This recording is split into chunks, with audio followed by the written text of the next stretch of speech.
So hello friends, welcome to GATE Academy. हम लोगों ने मेंटेनेंस इंजीनियरिंग का सब्जेक्ट स्टार्ट किया था, जैसे कि आप लोग सभी जान रहे हैं। और मेंटेनेंस इंजीनियरिंग जो है वो सब्जेक्ट है जहाँ से जो है क्वेश्चंस अच्छे स्तर के पूछे गए थे। ठीक है, चूंकि ये डिप्लोमा का सब्जेक्ट है तो इसको ध्यान रखेंगे। यहाँ पर देखिए, पीएचई का तो कोर्स ऑलरेडी कवर हो चुका है, मतलब हो चुका है ये एग्ज़ाम। बाकी दो अपॉर्चुनिटी आपके पास अभी भी है, पीडब्ल्यूडी का है और डब्ल्यूआरडी का है। ठीक है, पीडब्ल्यूडी का है, डब्ल्यूआरडी का है, जिसमें ओनली 777 में मैकेनिकल और इलेक्ट्रिकल के फुल रिकॉर्डेड कोर्स जो है अवेलेबल है। ठीक है, फुल रिकॉर्डेड कोर्स मैकेनिकल के और इसके अवेलेबल है। इसमें क्या कर रहे हैं आप लोगों को, जो लोग परचेस नहीं किए हैं अपने फ्रेंड, जो कर चुके हैं ठीक है, जो नहीं किए हैं वो अपने फ्रेंड को बताओ कि ये जो है ये अफोर्डेबल प्राइस में आप लोगों के लिए अवेलेबल है। तो इसको आप ध्यान रखें और जितना जल्दी हो सके इस चीज़ों को अवॉइड कीजिए। हैंडबुक, ये जो ई बुक है, ठीक है, ये ऐप के स्टूडेंट लोगों के लिए भी मैं बता दे रहा हूँ कि इसमें 222 रुपीज़ में आपको क्या मिलने वाला है, ध्यान से देखिए। ये कॉन्सेप्ट वाला पार्ट, थ्योरी वाला पार्ट, फॉर्मूला वाला पार्ट। ठीक है, 8th सेमेस्टर तक आप सभी ये सारी चीज़ों को पढ़ते तो हैं, लेकिन क्या करते हैं, एक प्रॉपर नोट्स नहीं बना पाते। तो प्रॉपर नोट्स नहीं बना पाते, जिससे क्या है आपके पास नोट्स प्रिपेयर नहीं हो पाया रहता है। तो बस समझ जाइए कि ये आपका एक नोट्स है जिसमें वो सारे टॉपिक को कवर किया गया है, जहाँ से क्या है क्वेश्चंस को पूछा जाता है। ठीक है, अलग अलग तरीके से जहाँ से क्वेश्चंस को पूछा जाता है, उसको वो कॉन्सेप्ट, थ्योरी और फॉर्मूला को क्या किया गया है, इसमें बनाया गया है। तो ये इन्फॉर्मेशन आपको देना था। ठीक है, ये जो एग्ज़ाम है ना कि आपका यही बस एग्ज़ाम, ये गेट के लिए भी है, पीएसयू के लिए भी है, कॉम्पिटिटिव एग्ज़ाम के लिए यूज़फुल है। तो इसको आपको क्या करना है, ध्यान रखना है। इसका प्राइस ओनली 222 है। ठीक है, प्राइस ओनली 222 है। ये आपको पीडीएफ फॉर्म में अवेलेबल रहेगा, इसको आप लैपटॉप में भी देख सकते हैं, और इसको लैपटॉप के साथ साथ आप इसको पेन, टैब, मोबाइल यहाँ पर भी रख के आप क्या कर सकते हो, इसको फॉर्मूले को अपने साथ रख सकते हैं। तो ये इन्फॉर्मेशन आपको देना था, इसको ध्यान रखेंगे। नाउ द नेक्स्ट वन, देखिए, उस दिन की क्लास में हम लोगों ने टाइप्स ऑफ मेंटेनेंस पढ़ा था। ठीक है, प्रीवियस क्लास में हम लोगों ने टाइप्स ऑफ मेंटेनेंस पढ़ा था, जिसमें मैंने preventive maintenance, corrective maintenance, condition monitoring maintenance, total productive maintenance और कंप्यूटराइज्ड मेंटेनेंस के बारे में बताया था। हम मेंटेनेंस सिस्टम पढ़ रहे थे। मेंटेनेंस कहने का मतलब होता है कि फेल्यूर जो होगा, फेल्यूर, फेल्यूर कोई भी फेल होगा, या उसको फेल को हम लोग क्या बोलते हैं, शट डाउन हो जाएगा टोटली, शट डाउन हो जाएगा टोटली। ठीक है, फेल्यूर हो जाएगा, शट डाउन हो जाएगा। तो अगर उससे पहले, उससे पहले क्या करना है, हमको मेंटेनेंस करना है।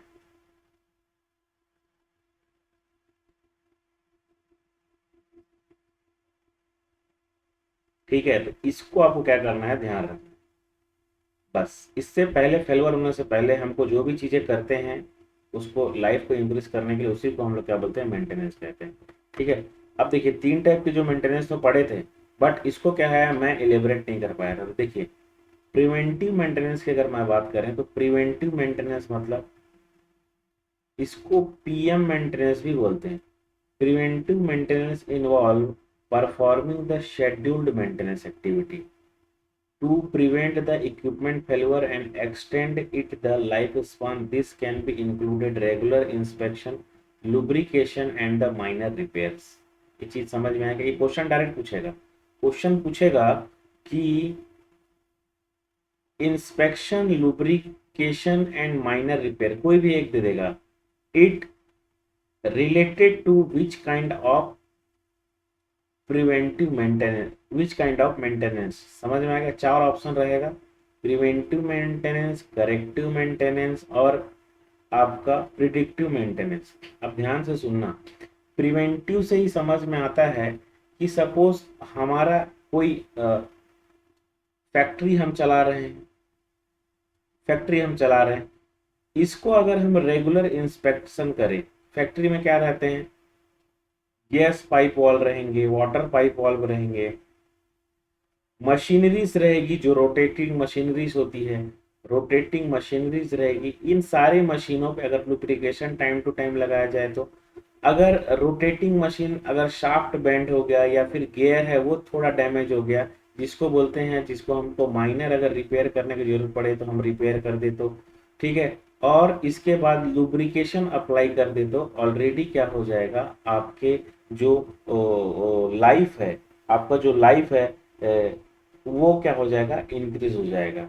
ठीक है, तो चाहे वो प्लांट हो चाहे वो मशीन हो, सभी की लाइफ क्या हो जाएगी, यहाँ पे इम्प्रूव हो जाएगी, इंक्रीज हो जाएगी। ठीक है, इसको बोलते हैं प्रिवेंटिव मेंटेनेंस, मतलब आपको इसको रेगुलर इंटरवल में करना पड़ेगा, इसको आपको क्या करना पड़ेगा, रेगुलर इंटरवल में करना पड़ेगा, इसको आपको ध्यान देना। ठीक है, उसके बाद आपका आता है करेक्टिव मेंटेनेंस, उसके बाद आपका क्या आता है, करेक्टिव मेंटेनेंस। अब ये करेक्टिव मेंटेनेंस क्या है, इसको देखते हैं। करेक्टिव मेंटेनेंस क्या बोलता है, corrective maintenance focused on repairing और रिप्लेसिंग इक्विपमेंट। अब देखो क्वेश्चन क्या आता है कि रिपेयरिंग और replacing equipment related to which kind of maintenance, तो याद रखना ये कौन से टाइप ऑफ मेंटेनेंस में आता है, ये आता है आपके करेक्टिव मेंटेनेंस में। समझ में आ गया क्या, करेक्टिव मेंटेनेंस में, तो इसको आपको ध्यान रखना। अब देखिए, फोकस्ड ऑन द रिपेयरिंग और replacing after it has been failed, this can be reactive approach where maintenance is performed only when a failure occur, or a proactive approach when the potential failure are identified and addressed before they lead to equipment's breakdown, they leads to equipment breakdown, इसको आपको ध्यान रखना है। अब देखिए यहां पर क्या है ना, करेक्टिव मेंटेनेंस की अगर मैं बात कर रहा हूं यहाँ पे, तो यहाँ पर जो आपको बात किया है वो रिपेयरिंग और रिप्लेसिंग। ठीक है, रिपेयरिंग और रिप्लेसिंग, अगर मैं इसको हेड,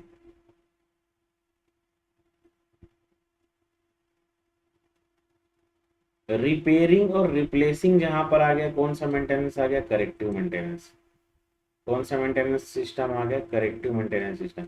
उसके बाद आता है प्रिवेंटिव मेंटेनेंस सिस्टम। प्रिवेंटिव क्या बोलता है, performing the schedule maintenance activity preventing equipment failure extend life span, this can include the regular inspection, lubrication and the minor repair की जहां पर बात आती है वहां पर क्या है, किसकी बात आती है, प्रिवेंटिव मेंटेनेंस की। करेक्टिव मेंटेनेंस की बात कहाँ आती है, रिपेयरिंग और replacing equipment after it's failed होने के बाद।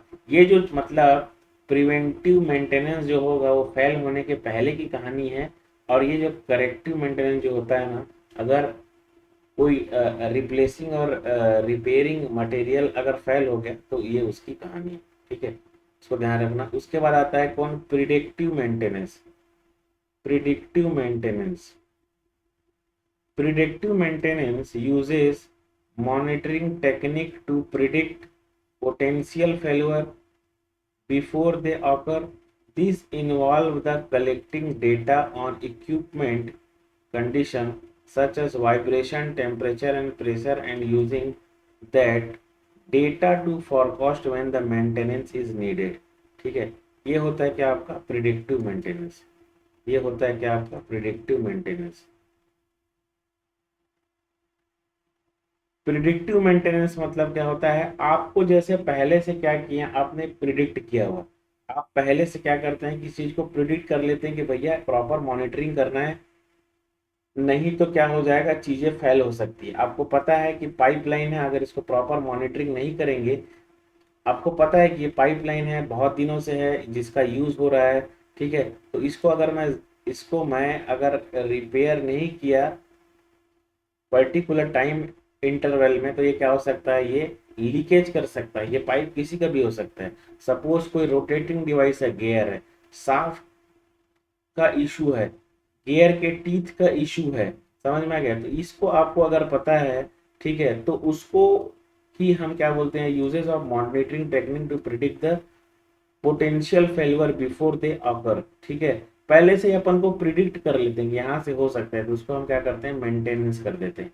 ठीक है, उसको हम क्या करते हैं, मेंटेनेंस कर देते हैं, जिससे क्या होता है, ये मेंटेनेंस हो जाता है। तो ये प्रिडिक्टिव मेंटेनेंस में इसको आपको ध्यान रखना है, पहले से ही प्रिडिक्ट करना पड़ता है। करेक्टिव मेंटेनेंस में क्या करना है, रिपेयरिंग और रिप्लेसिंग हो जाने के बाद की घटना है। ठीक है, और प्रिवेंटिव मेंटेनेंस क्या होता है, regular inspection, lubrication and minor repair. ठीक है,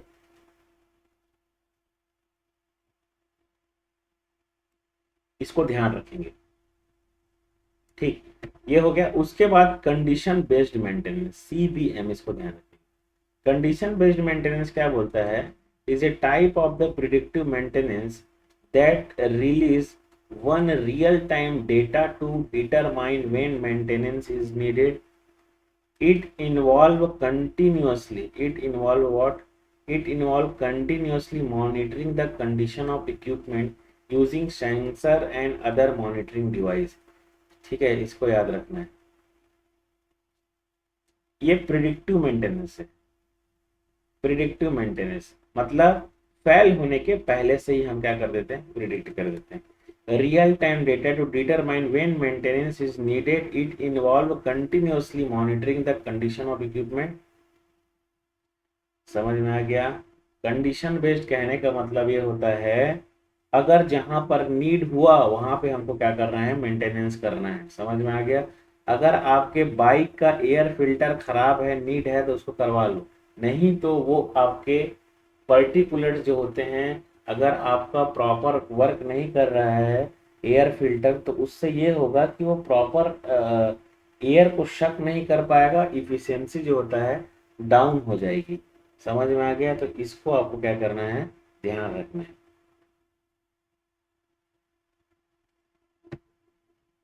ये प्रिडिक्टिव मेंटेनेंस, प्रिवेंटिव मेंटेनेंस। ठीक है, बस इतना ही है, इससे ज्यादा नहीं है, इतना ही है इसमें टाइप्स ऑफ मेंटेनेंस में। प्रिवेंटिव मेंटेनेंस मतलब performing schedule maintenance activity to prevent the equipment failure, regular interval, corrective maintenance, predictive maintenance. तो इसको मैं आई होप समझा दिया हूँ आपको, इसको आपको ध्यान रखना है। ठीक है, कंडीशनिंग बेस्ड मेंटेनेंस क्या होता है, ये एक टाइप्स ऑफ क्या प्रिडिक्टिव मेंटेनेंस है। ये क्या करता है, real time data determine that release on the real-time data to determine when maintenance is needed. It involves continuously monitoring the condition of equipment using sensor and other monitoring device.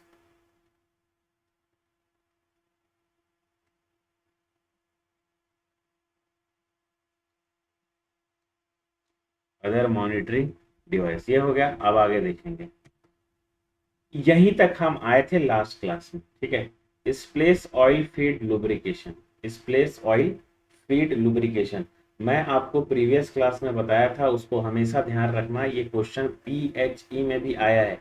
Mist lubrication का जो use होता है, किसके लिए use होता है, ये होता है 2 स्ट्रोक इंजन के लिए यूज होता है। बाबू इसको ध्यान रखना। मिस्ट लुब्रिकेशन किसके लिए यूज होता है, तो याद रखना है किसके लिए, 2 स्ट्रोक इंजन के लिए ये मिस्ट लुब्रिकेशन यूज होता है। ठीक है, अब देखिए, मिस्ट लुब्रिकेशन 2 स्ट्रोक इंजन के लिए तो यूज हो गया, लेकिन बाकी के जितने भी लुब्रिकेशन होता है वो 4 स्ट्रोक इंजन के लिए लुब्रिकेशन सिस्टम। मिस्ट लुब्रिकेशन कहने का मतलब, ये क्वेश्चन आ सकता है, इसको ध्यान से सुनना। इसमें अगर हम पेट्रोल, इसमें अगर हम पेट्रोल प्लस, ठीक है, ऑयल डालते हैं, engine oil, engine oil, petrol plus engine oil, इसी को हम लोग क्या बोलते हैं, मिस्ट लुब्रिकेशन। समझ में आ गया। तो इसको आपको ध्यान रखना है। अब आता है क्या, स्प्लैश लुब्रिकेशन। ये पिस्टन क्या है, top to bottom, top to bottom, top to bottom move करेगा। नीचे में क्या रहता है, यही ऑयल रहेगा। ये क्या रहता है, इंजन ऑयल रहेगा ये। और ये नीचे में ये इस टाइप का एक स्ट्रक्चर रहेगा। ठीक है,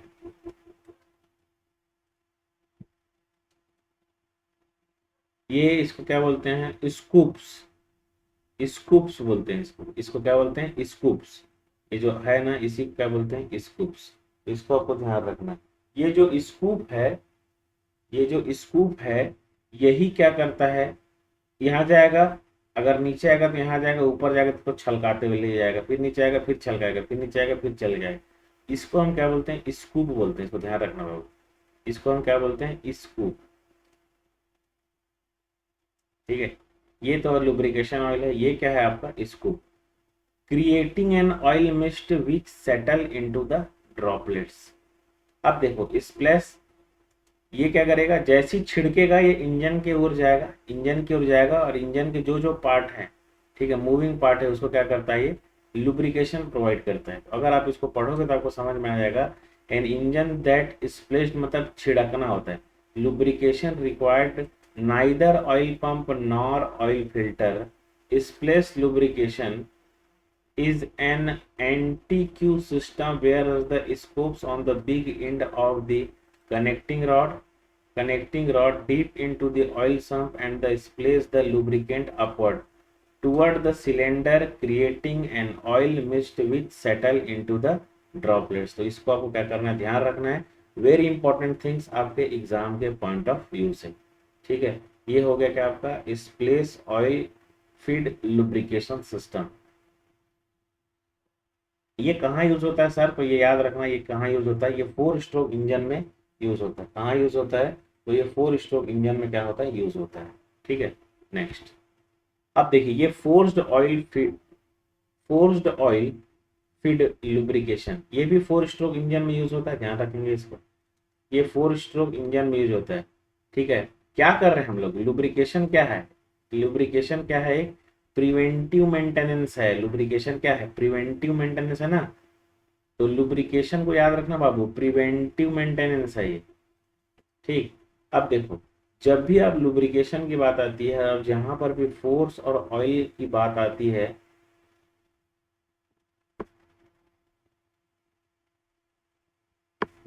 जहां पर भी लुब्रिकेशन की बात आती है, फोर्स और ऑयल की बात आती है, तो इसमें आपको याद रखना force feed system, the lubrication oil is supplied by the pump under the pressure to all part requiring lubrication as shown in below figure।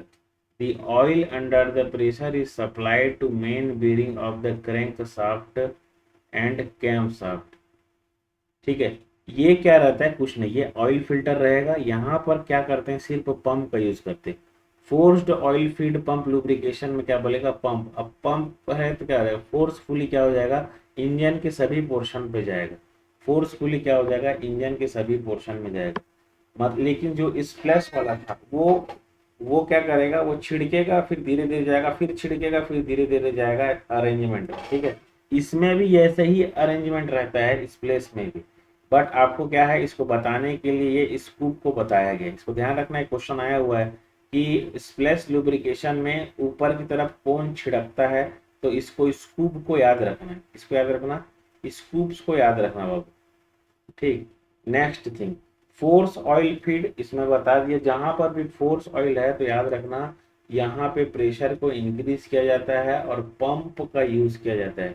तो क्वेश्चन आता है कि पंप का यूज जो होता है कौन से लुब्रिकेशन सिस्टम में होता है, तो याद रखना force oil feed lubrication system में यूज होता है। ठीक है, तो ये इंपॉर्टेंट चीज था आपके एग्जाम के पॉइंट ऑफ व्यू से। Now the next one, maintenance cost, maintenance costing.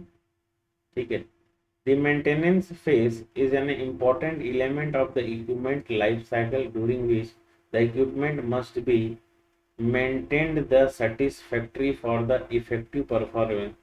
The cost of maintaining equipment often varies 2 to 20 times of the acquisition cost। The cost maintenance is defined as the cost that include lost opportunity in the, ये question याद रखना,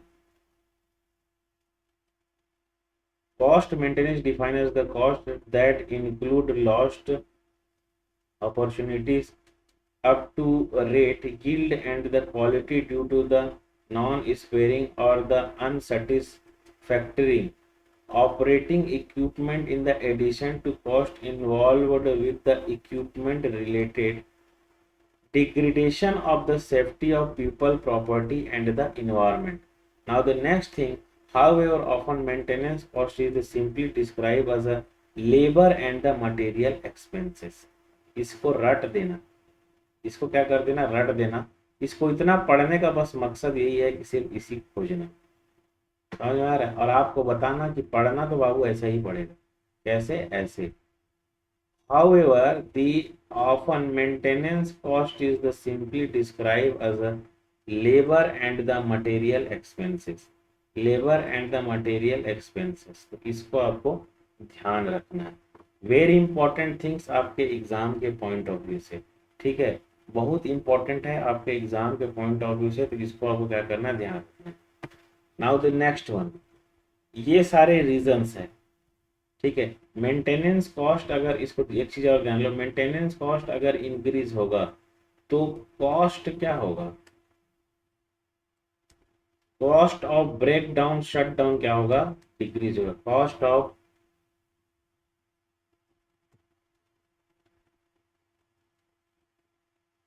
increase हो जाएगा, ठीक है, maintenance. अब यहां पे देखिए reason for the maintenance costing, determine the maintenance cost driver, preparing budget, एक एक चीज याद रखना। Provide input in the design new equipment item system, provide input in equipment life cost study, controlled cost, make decision concerning equipment replacement, compare maintenance cost effectiveness to industry, development the optimum preventive maintenance policies, and compare the competing approach to the maintenance. Now provide feedback to the upper level management, improve the productivity. तो इतना सारा चीज को आपको एक सरसरी निगाह से exam से पहले देख कर जाना, सरसरी निगाह से एग्जाम से पहले क्या करना है, देख कर जाना है। तो इसको आपको याद रखना है, अति महत्वपूर्ण क्वेश्चन आपके एग्जाम के पॉइंट ऑफ व्यू से, ठीक है। इसी टाइप के क्वेश्चंस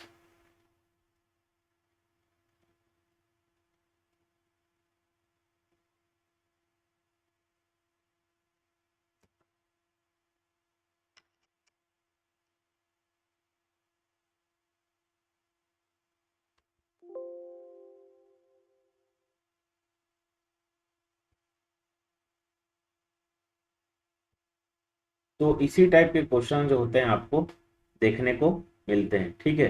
तो इसको आपको ध्यान रखना है।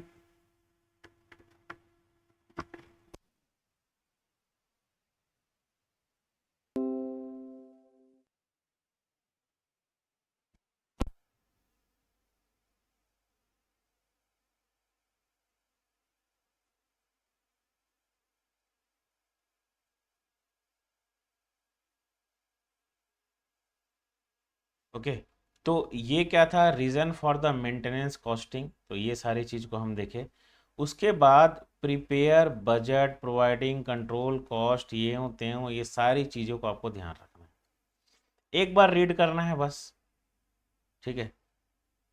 Role of the safety engineer, यहाँ से आ जाता है सेफ्टी। तो आपको मेंटेनेंस में क्या याद करना है बाबू, मेंटेनेंस के बारे में मैंने आपको जितनी सारी चीज़ें बताया है, ठीक है, ये सारी चीज़ों को आपको ध्यान रखना है एक बार, ठीक है। ये नोट्स मैं प्रोवाइड कर दूंगा ताकि आप इसको पढ़ लो, है ना, ताकि आप इसको पढ़ लो, अच्छे से पढ़ लो, ये सारी चीज़ों को मैं प्रोवाइड कर दूंगा आपको।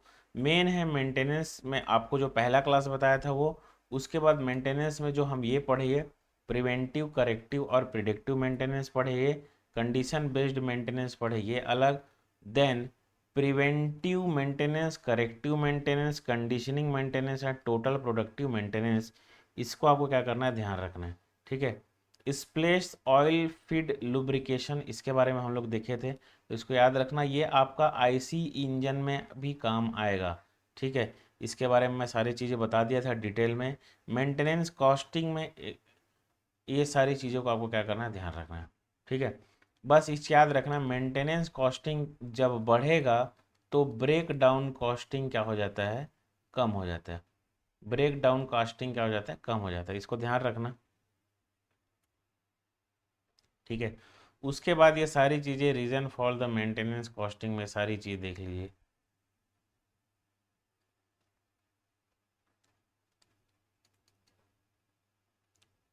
ठीक है। ये सारी चीज़ें हैं, एक एक करके आपको क्या करना है, ध्यान रखना है। ठीक। Now the next one, role of safety engineer. जैसे रोल ऑफ मेंटेनेंस इंजीनियर हम लोग देखे थे ना, क्या देखे थे, रोल ऑफ मेंटेनेंस इंजीनियर देखे थे, वैसी रोल ऑफ क्या होता है, रोल ऑफ जैसे हम मेंटेनेंस इंजीनियर देखे थे, वैसी रोल ऑफ क्या होता है, सेफ्टी इंजीनियर होता है।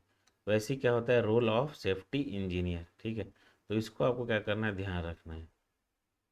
अब देखिए, सेफ्टी इंजीनियर की अगर बात आती है, अगर सेफ्टी इंजीनियर की बात आती है, safety engineer is a professional who prevent the work place accidents and reduce the risk associated with the human error to ensure the proper functioning of the machines. इसको आपको ध्यान रखना है। Now they developed the procedure and the system to prevent the employees from facing workplace hazards। इसको याद रखना। उसके बाद using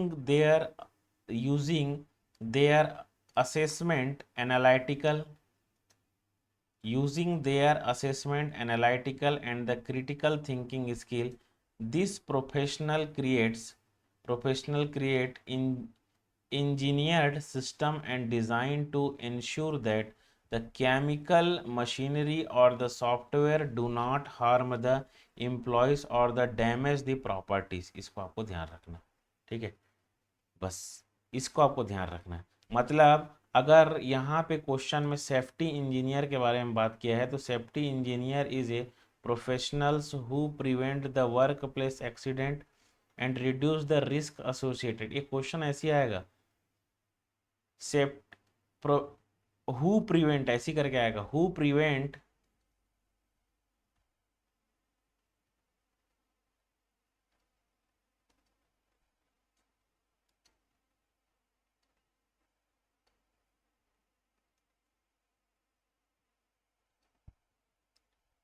who prevent the workplace accidents and reduce the risk associated with the human error to ensure the proper functioning of machine। ठीक है, develop procedures and system to prevent employee from the facing workplace hazards। इसको भी ध्यान रखना है। using their assessment analytical and the critical thinking skill, these professionals create the engineered system and design to ensure that the chemical machinery or the software do not harm employees or the damage properties। Very important things आपके exam के point of view से, इसको आपको क्या करना है, ध्यान रख लेना है। ठीक है, अब देखिए, अगर a part of job role involve the infection, ये सब चीज़ें जरूरी है बाबू, सब चीज़ें जरूरी है। कौन क्वेश्चन कहाँ से दे दे, कैसे दे दे, कुछ समझ नहीं है। ठीक है, तो आपको क्या है ना, पैनिक नहीं होना, खाली बस इसका ध्यान रखना। A part of their job role involve the inspection of facilities, safety equipment and machinery. Using this analysis a safety engineer recommended solution that ensure the work place. अब अगर वर्क प्लेस में कोई सेफ्टी नहीं दिखा, तो उसके बाद कोई सेफ्टी नहीं दिखा इसको, ठीक है, तो उसके रिगार्ड में क्या करता है, ये आपके अधिकारी लोगों को बोलेगा कि भैया वहाँ पे अपने को सेफ्टी समझ में नहीं आया, दिखा नहीं, या जो भी है। तो इसको आपको क्या करना है, ध्यान रखना है। Evaluate the blueprint of the project to ensure the work environment is safe. समझ में आ गया। देखो वहाँ पे बिजली, पानी, हवा, सब का व्यवस्था होना चाहिए, ऐसा इन्वायरमेंट होना चाहिए। आप हेलमेट लगाए रहना चाहिए हमेशा। आपके कपड़े का एक विशेष कलर होना चाहिए ताकि लोग समझ जाए कि ये काम करने वाले हैं। ठीक है, दूसरा और लास्ट इसमें जो चीज़ होता है वो ये होता है कि आप जो है चीज़ों को,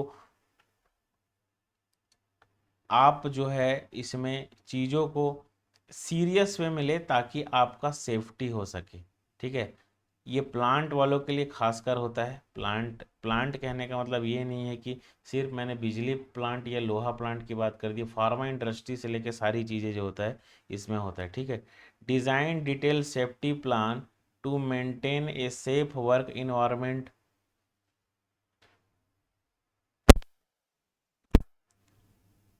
Investigate workplace accident to understand the potential cause of accident.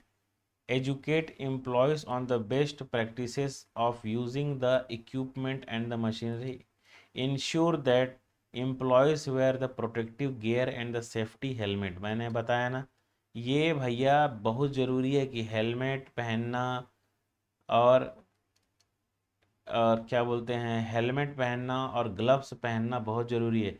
Ensure the companies implement work place safety and health, मतलब देखो ये सारे स्टैंडर्ड को फॉलो करेगा। ये इसको चाहिए कि ये सारे स्टैंडर्ड को क्या करे, फॉलो करे। अगर सारे स्टैंडर्ड को फॉलो नहीं करेगा तो इससे सारी चीज़ें जो होता है, एक्सीडेंट होने की संभावना जो होता है बना रहता है। तो इसको आपको ध्यान रखना, अति महत्वपूर्ण क्वेश्चंस आपके एग्जाम के पॉइंट ऑफ व्यू से, ठीक है। लास्ट में देखेंगे कि overseas the installation of safety device on the machinery, ठीक है, इसको आपको ध्यान रखना है। Make recommendation for the improvement of the safety protocol and the procedure, create create precautionary procedure and the develop and the accident response plan. ये सारे जो अच्छे काम होता है ये किसके लिए, एक वर्कर के लिए, वो सारी चीज़ों को ये देखता है, जो भी है वर्कर इसको देखता है, ठीक है। Monitoring work place environment, install safety device in the building and machinery, identified and the aimed the potential hazardous by performing the inspection on the machinery and safety, इसको आपको ध्यान रखना है, ठीक है। तो ये सारे जो है किसके हैं, ये सारे जो कथन हैं आपके रोल ऑफ सेफ्टी इंजीनियर के हैं, इतने सारा आपको एक बार पढ़ना है, ठीक है। नाउ द नेक्स्ट वन यहाँ पर आता है, व्हाट इज वेयर। वेयर भी है ना, wear, what is wear. Wear is the gradually removal और the deformation of material on a surface due to the mechanical action. ये है बाबू, उस क्वेश्चन को ध्यान रखना। It is a major cause of, it is a major cause of equipment degradation in the industrial engineering environment. There are several types of wear: abrasive wear, adhesive wear, fatigue wear, corrosive wear और erosive wear, ठीक है। Abrasive where किसके कारण होता है, causes bye hard particle और rough surface rubbing of material. ये जो अब्रेशन है ना, मतलब हार्ड पार्टिकल और rough surface rubbing of a material, ठीक है।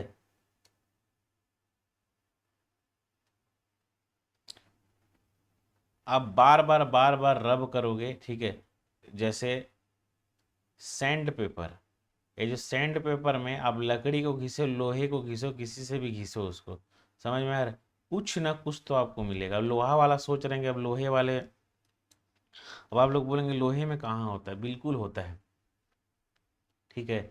लोहे में अगर आप उसको जोर जोर से घिसे लोहे को, तो उसमें आपको ये सारी चीज़ें जो होता है देखने को ज़रूर मिलेगी। अडहेसिव वियर में क्या होता है, when two metal surface slide and the stick causing the material, इसको आपको ध्यान रखना है, वेरी इंपॉर्टेंट, ठीक है। Fatigue, respect stress lead to the surface cracking and the material losses, material losses, इसको आपको ध्यान रखना। कोरोजिव वेयर कहने का मतलब क्या होता है, chemical environment attack combined with the friction, rust plus sliding, इसको याद रखना। कोरोजिव वेयर मतलब chemical environment attack the, chemical environment attack the combined with the friction, example rust plus sliding जो होता है, ये क्या होता है, कोरोजिव वेयर रहता है। इरोजिव where, material loss due to the particles or the fluid striking a surface at the high velocity, ठीक है, इसको आपको ध्यान रखना है।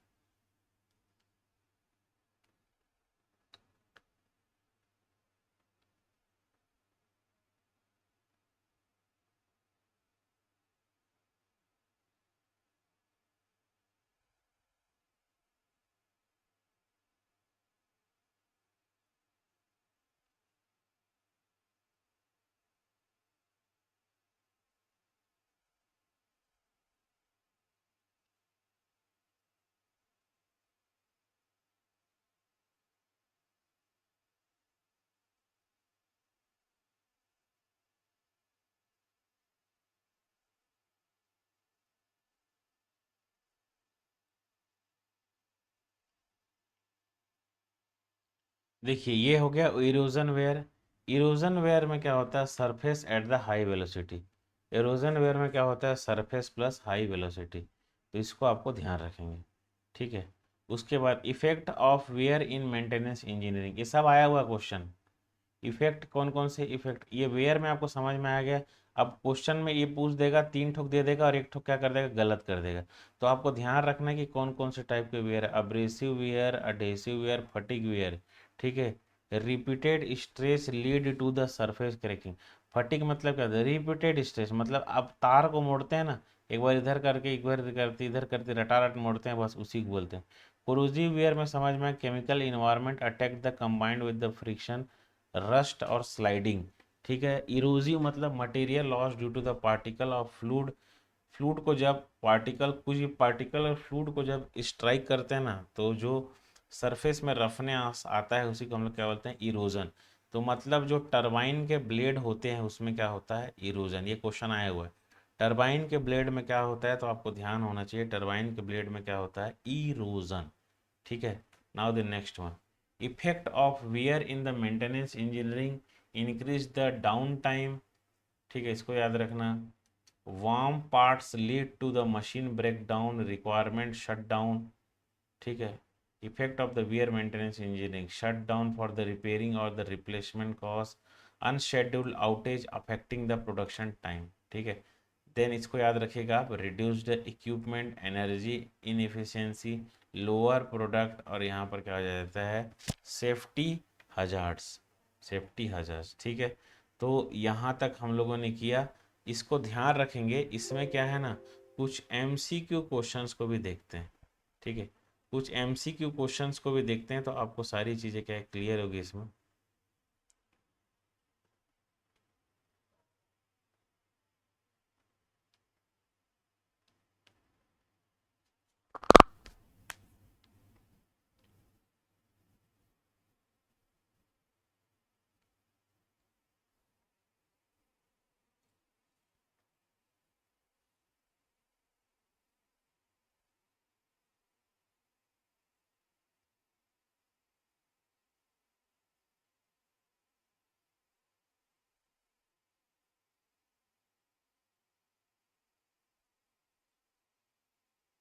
यहीं से क्वेश्चन उठा उठा के देगा प्रिवेंटिव मेंटेनेंस में, ठीक है, इसको ध्यान रखना।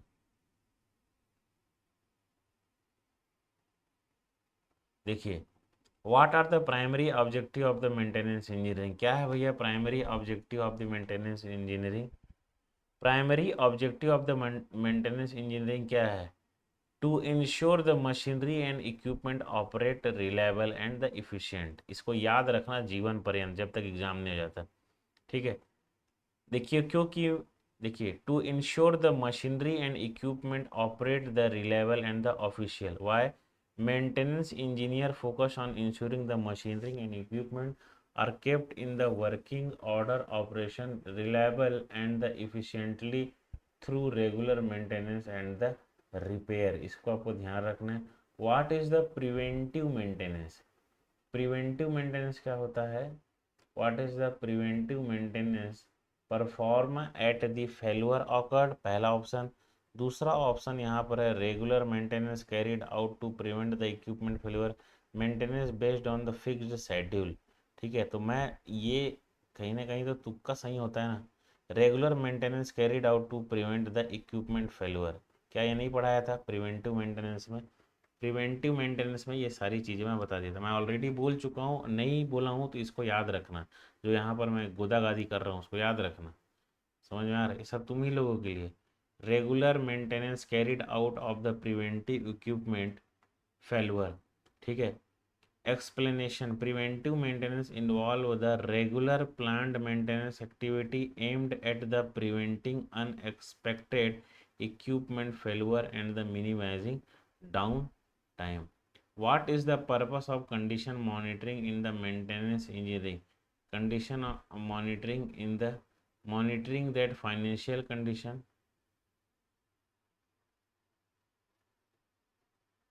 B,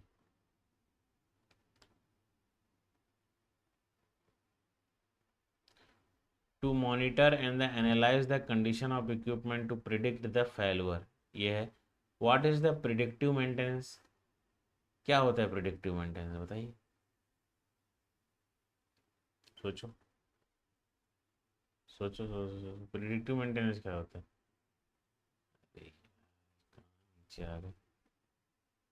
प्रिडिक्टिव मेंटेनेंस क्या होता है? Maintenance perform in the response to the specific equipment condition. ठीक है, स्पेसिफिक इक्विपमेंट कंडीशन, तो उसको क्या करना है, आपको ध्यान रखना है।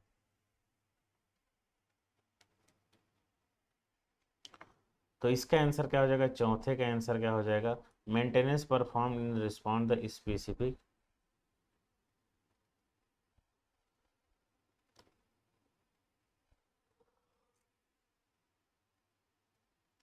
What is the role of lubrication in the maintenance? ये तो कोई भी बता देगा।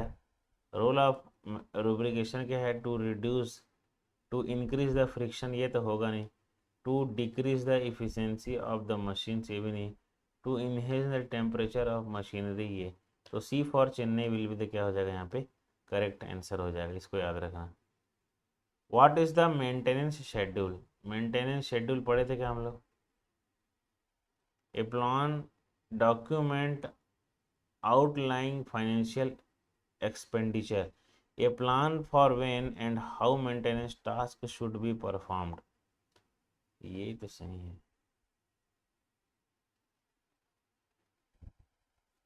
what is the total productive what is the total productive maintenance? what is the total productive maintenance? क्या है टोटल प्रोडक्टिव मेंटेनेंस भैया? Total productive maintenance, B for Bombay, will be the maintenance strategy that involve all employee in the maintenance process। ठीक है, तो इसको याद रखना है। तो प्रोडक्टिव मेंटेनेंस का क्या होगा, बी।